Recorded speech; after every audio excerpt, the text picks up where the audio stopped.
squad car. I think I'm going to jail tonight. I shouldn't have taken it that far. People just mess with me, they get the best of me. I got a black card. I'm trying to better me, going through therapy, no need to act hard. Walking on beats like I'm Michael. Just keep it like this with no title. Sit in the car and burn gas like we idle. Post on the ground like we tryna go viral. Spinning your block like I'm throwing a spiral. TG got next to put that on the Bible. You don't believe me, let's take it to trial. Walk in the room and... What's going on, y'all? You know who it is, Chip Skylark. First episode, first tapped in with anybody, and I came home with it. Matter of fact, I didn't even leave home. I walked down the street. I'm tapped in with D. Will, the owner of Paradise. And I must say, I've encountered it several times, and it's been paradise. Thank y'all for having me. I'm Domonique Williams, owner of Paradise Bar and Grill, Washington native. It's coming back in style, stacking this money all up in a pile. I've been a nigga, but you in the now. Things in that nature like I'm... So when I first heard the name Paradise, it was, I thought about the word paradise itself.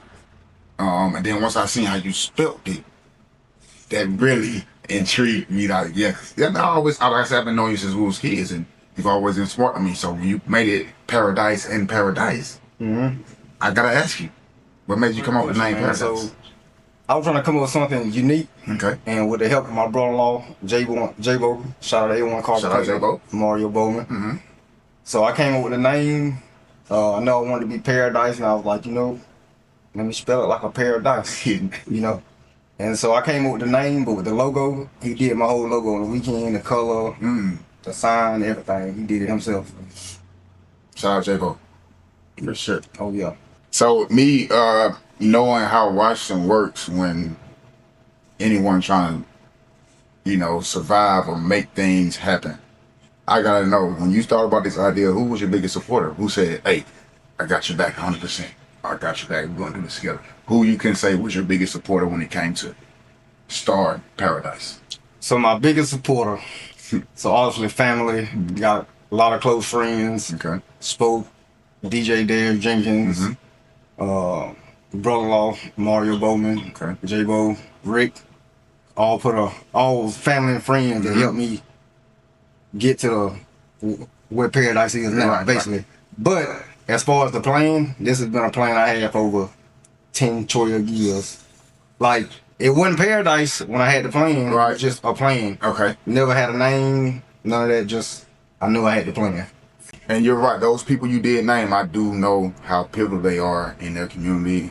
J-Bo, Spoke, everyone. Shout out to Spoke with the grill. And J-Bo, clean anything you need. Right. And I respect that because like I said, I've watched you be around them growing up. I've watched, and it's always a beautiful thing when you put people in your circle that's always been in your circle.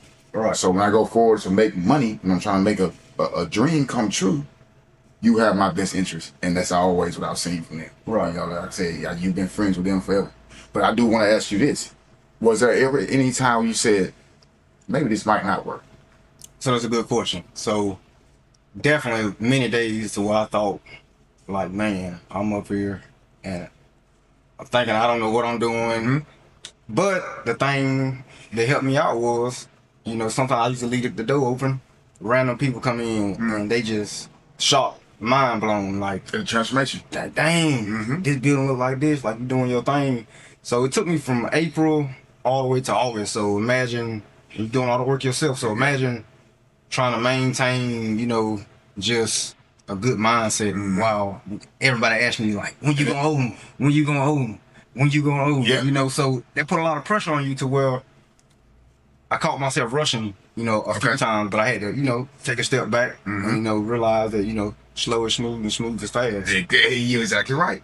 You're exactly right. Hey, that's exactly how I see it. And for people to not understand that you did this alone, to me, that makes it even more enjoyable. To see people come in and say, man, you did it by yourself? And you go, yeah, I've had a little help from here and there, but this is my project. And to me, come on, man, that speak volumes. Right. And the thing about it, the building holds, sentimental value too. Like I said, like my grandparents, this was my grandparents' building. It was my grandmother's parents' building, so it had been passed down through now 3, 4 different generations. And I just wanted to have something to where, you know, people that knew Gartrell's Cafe for what it was. Exactly. When they come back, I'm like, oh, this is the little boy that used to be with Willie Joe. You know, and I had several people tell me, you know, once they realized who I am, like, dang, I didn't know that was you, you know. But I always knew, you know, you going around with your granddaddy and everything, that boy gonna run that place one day. And, you know, back then, I thinking, you know, I didn't see none of that. Right. So that's a huge deal to me, because I enjoy family itself, and to be family orientated, it's a big deal. Right. Yeah. So like, I was thinking back when I first heard about you getting this place, I said what everybody else said. He's supposed to have been in that, you know, but you did what you did for our country. Right. You went and enjoyed yourself. You went and did. So it's understandable. But I'm so excited that you brought up your grandparents, because that's my first time seeing it. My first time coming to the block was Willie Joe here. You know what I'm saying? And your grandmother here. That's my first time. The hot wings they had here. Right. That's what I remember. Right. So it's definitely a big deal. That's good. I'm glad you brought that up. So like I said, I grew up around you a lot. I seen you a lot when we was younger. We ain't that big of an age gap. Maybe 2 years, maybe a year. But like I was saying, we grew up in close proximity, but I don't know how you grew up. Right. What forced you to be, I won't say force you, but what made you want to take the path? So tell me, how was life for you growing up in Washington? So just having that guidance from my granddaddy, you know, especially in the black community, and as a, you know, black male, you know, having that father figure is very rare. So to have somebody that, you know, takes you under their wing and show you everything that they know, especially as I grew up in here. So it took me to now to realize all the stuff he was teaching y'all back then, like this is what it's for. And I'm just not realizing it, but I appreciate it, you know. Of course. Definitely appreciate it. I grew up on Whitehall with my grandparents in about 6th grade when I moved to Lexington Road, but for the most part, my granddaddy was with me. Well, I was with him every day. You know, I was at this building dang near every day. I used to walk from the old school straight up here with my ice cream money, ready to put quarters in the pool table, you know, ready to shoot some pool. And my grandma come back there fussing at me, you know, you need to do your school work, get off that table. But I felt like I had a pretty decent childhood growing up, you know. One terrible, one the greatest, you know, but, you know, definitely having that mentor in my life, my granddaddy, you know, definitely guiding me, giving me some direction, like, definitely needed that. And, you know, being, you know, the only male child that my mama had, you know, the only boy and I'm the youngest, so, you know, growing up even though I grew up in a house full of women, girls and stuff, I didn't necessarily grow up, you know, in a house, you know, I still had that man, you know, the stamp, like, make sure you're a man, you know. You're right. And it was good though, you know, like I said, just growing up out being here on the block, you know, seeing faces from when I was a little boy to now, you know, they grown people I still seeing. It's amazing, you know, and to see the transformation from then to now, it's almost like we're going back in time. Right. Because now it's starting to look like it did back in the day when I was a little boy. So I'm excited. You know? I'm excited as well. And every time I come in here, I always pay attention to this side of the building. Because I love to see people show off their accolades or things they've done. So I'm looking at the wall and it's almost as if, to me, and this is me being an adult man being honest, to me this screams superhero. Okay. To me this screams superhero, because everybody can't do this what you did. Right. You know, a lot of tried. Right. A lot can't, but I want to know, once you got away from the military, the values that you learned in the military, how did you use them in everyday life when you got home? Like, what was the thing you said, oh, I learned this here, or it's almost just a second nature now? What are some things that you brought from the military here that allowed you to be who you are? Right. So it's a good question. So I did 8 years in the Marines, and, you know, and I feel like the reason I joined, you know, because, you know, obviously I want to get a good foundation under myself, and I needed a discipline, you know, and I definitely got that from the Marines, and that discipline in the Marines, on the military, you know, the military has its own discipline, but the Marine Corps just Agreed. 110% going all the way, you know. And so just that work ethic, that demand for perfection, you know, just waking up and just going after it, you know. And when I was in the Marines, we didn't take no for an answer. We couldn't get the job done. It's always a way to accomplish the mission, and that's the biggest thing. And so just having that military mindset, that warrior spirit, you know, to where when you go somewhere, you just feel like, you know, I'm not saying you're the best in the room, but that's how you should feel. You should never doubt yourself. It's a mind thing, you know. They tell you in the military everything 90% mental, 10% physical. You know, so it's definitely a mind thing. And whatever you put your mind to, you can do it. That's what I feel. So definitely just the drive and the work ethic that the military and Marines just put into you. So you can say that helped when you thought about slowing down on this. You said, well, everything 90% mental. And my brain ain't tired. Right. So I can keep going. Right. Exactly. Okay. Right. And it's crazy because, like, when I was working with the city, I was the asset manager, and John Barnett, you know, big influence on me. Okay. Once I told him, you know, I'm thinking about getting my grandparents' building, you know, this is what I'm thinking. So it got to a point where, you know, I had a little time built up or whatever, and I was leaving every day at 12. Coming here working, because you like get off at 4, and just working from 4 to 6, so I go pick my daughter up from daycare. Okay. We want enough time for me to accomplish the mission. You couldn't finish this? Right. Okay. So John told me, you know, it's like, man, like, I'm not saying this ain't for you, but, you know, you need to be up there across the street. You know, your mind need to be focused on that. Yeah, and you know, you gotta love people who can see the potential in you and you don't see it. Right. Because even though I know I can do it, sometimes I need that little nudge to go, man, you got this. Right. This is what you're supposed to be doing. Right. Yeah, man, that's a big deal. Shout out John Barnett, for sure. Definitely. Most definitely. And not really saying, but nobody really has an understanding on what our end game will be. Right. What we'll be doing for the rest of our lives, or what we would like to do. So I want to know if this is what you was doing, taking over your grandparents' deal, single-handedly almost rekindling the dub back 20 years later. What else would you be doing if you were not doing this? So I definitely live by, I believe everything happened for a reason. And I feel like I ain't learned, I feel like I made no mistakes in life, just learned lessons, you know. They all lessons learned. And if I wasn't doing this, I'm really into, you know, government work. I take, you know, that real near and dear to my heart, you know. Especially coming from the military, working with the city, you know, I love government work and just being a service to my community. And when I was with the city, you know, for the first maybe 7 or 8 months, you know, I was a mechanic working up in the shop, and I liked it or whatever, but I felt like I wasn't providing a service to my community. And it's crazy. Last year, September, when Helene came through, you know, in the military, and especially the Marines, you know, it's constant chaos. It's like,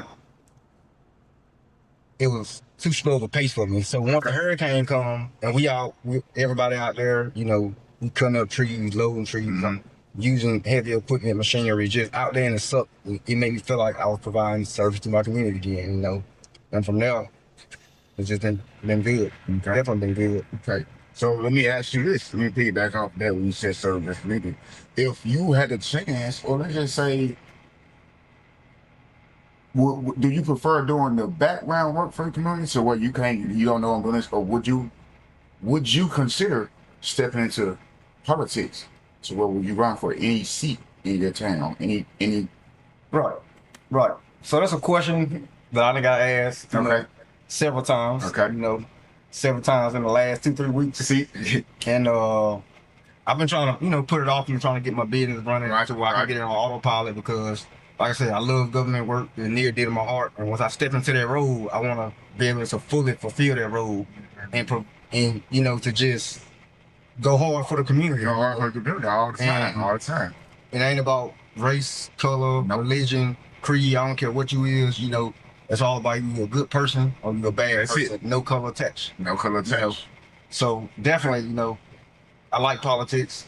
Like I said, coming from the military, a lot of people get into politics and stuff. So Right. I definitely wouldn't mind stepping into, political role Okay.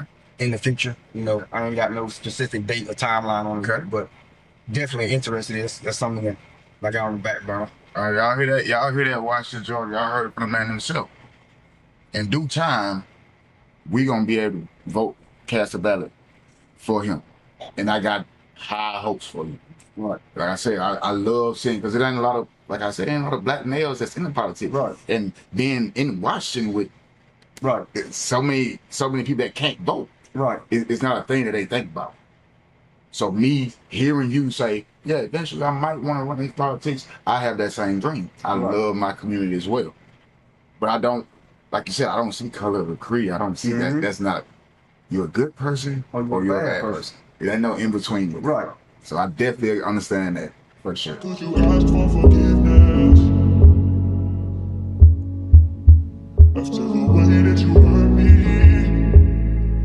Whoa, you let me down in the darkness.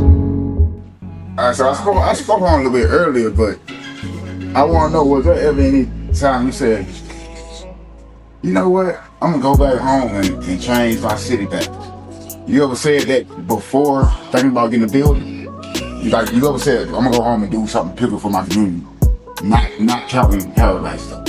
Have you ever said, man, let me do something else? Like I said, government work was something you tried in the city, but you felt like you weren't doing a big thing for your community. So if ever since you ever said, matter of fact, I'm gonna do this, or I'm gonna do this for Washington. Right. You know what I'm saying? Right. So really, it's just going with the flow. Yeah, that's valid too. Didn't really have no plan, Well, I had a plan. I don't think I didn't like what I was doing with the city, but thinking just bigger picture for the community. Okay. Never had no solid plan. Like, I'm gonna come back, do this, do this, Okay, do this. yeah, okay. That's valid. That's valid. It was never that, because when I got in the military, hell, I was doing a damn internship at John Deere, Okay. So they kind of let you know, like, I didn't, still wasn't thinking about this, But like I said, I've been had the plan. Right. Don't want to say I was scared to execute. I was not gonna lie, kind of nervous. Yeah, but that's understandable though. Yeah. Because they're taking a big step, just resigning from a job, relying solely on this. For sure. Sure. Like this my livelihood, If it ain't this, it's back, the city already told me, if I ever need to come back, You can't. open arms, but Right. not saying that that's what's gonna happen, But definitely, just giving it my all, Like this making a break, like this is the only dream that I hadn't did until now. So now I'm actually, this is my dream. You living it. I'm living it. So Living it. And that's a big deal. You know what I mean? How many people they sleep so long on their dreams to it's too late. Right. And I'm glad like I said, man, you still young. right, still young. Still young. Hey, I'm gonna be the first to say, if ain't nobody told you, I enjoy what you're doing. I'm so proud of the whole situation. Because we don't get the chance to be there. Right. So for me to see somebody being there, it makes me excited. Right. I know it's only going up from here. Definitely. It's only going up. And I always wonder what's people like pre-game ritual situations on like what they do before they engage. So like, let's say even before you post a flyer to say I got this party going on here, what goes to your mind, or what do you do to prepare for a night out at Paradise as being the owner? What do you do? Right. So really, first thing first, you ain't nothing without your team. So I'm tapping in with my bartenders, with my security, with my friends, just making sure that, we got everything, we got our eyes dotted, T's crossed for the night, Because I want to make every night, just a night to remember. Exactly. A night to remember. Exactly. That's why when I come in here, I clean. I try to keep it clean, Right. And that's the biggest thing. Just And I do notice that every night. yeah, definitely gonna keep it clean. Yeah. And that's that military, man. Of course. Just demanding perfection.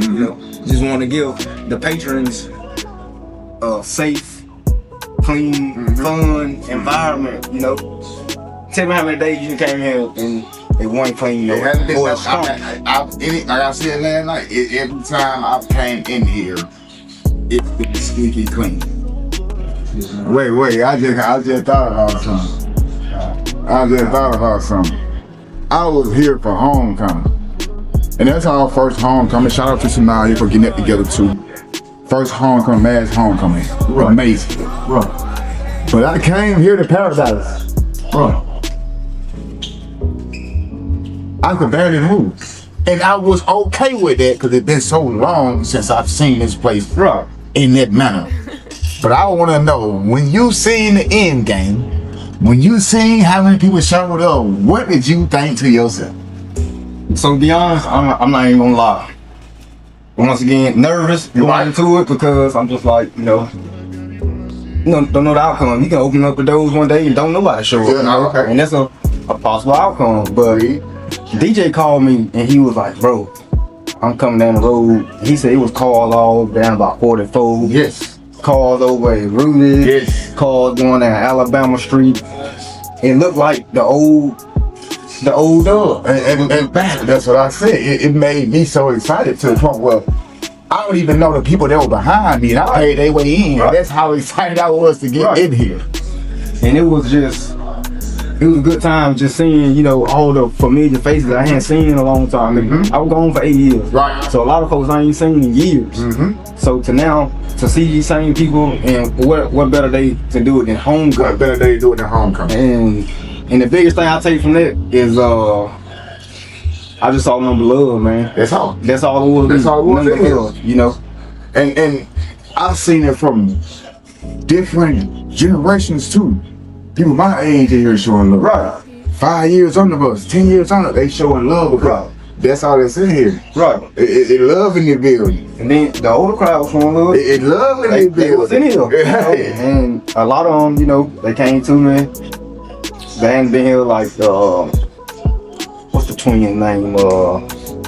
Malane and Melissa.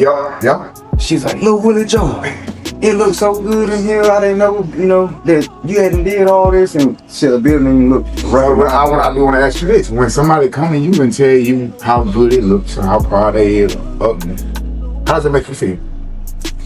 To be honest, when I was doing the work, I wasn't doing none of that for recognition. I was doing it because this is what needed to be done to my grandparents' building, and I'm gonna forever, make sure this building straight. This Tapp'D in Chip. So I want to ask you one question. What do people need to be tapped in with to make themselves a better person, to make themselves a better asset to their community? What do you have to be tapped into? That's a good question, man. I think, what you need to be tapped in with is, obviously the most high power, God, G-O-D. And the next step, being tapped in, to yourself, I feel like you gotta, take care of yourself before you can take care of, a community. Before you can, even think about taking care of the community. You gotta, make sure Domonique straight before I can, step out there and take that branch of, trying to help a community, a bigger picture, so definitely being tapped in with God and just, I don't know, just knowing yourself, I feel like I'm a cool person, I agree. I feel like, I get along with everybody, I can go anywhere, I feel like face card good, Yep. But definitely, being tapped in spiritually, that's the biggest thing, because no matter what, if you don't like talking to people, talk to God. Talk to God. God gonna listen, God gonna listen every time, so definitely tap in spiritually, man. You heard it here first. To be tapped in with yourself, you gotta be tapped in spiritually. You can't do nothing without God, and that's a platform I'm gonna stand on this channel. You cannot be, like you always say, you can't without God, and that's the truth. It's tapped in. Chip Skylark, D. Will, we in paradise. If you ain't here on Friday nights, you ain't nowhere.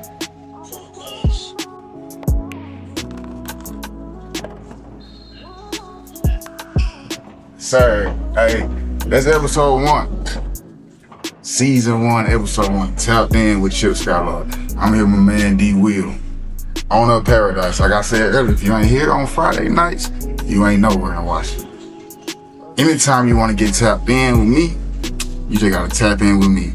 We going over and beyond every time.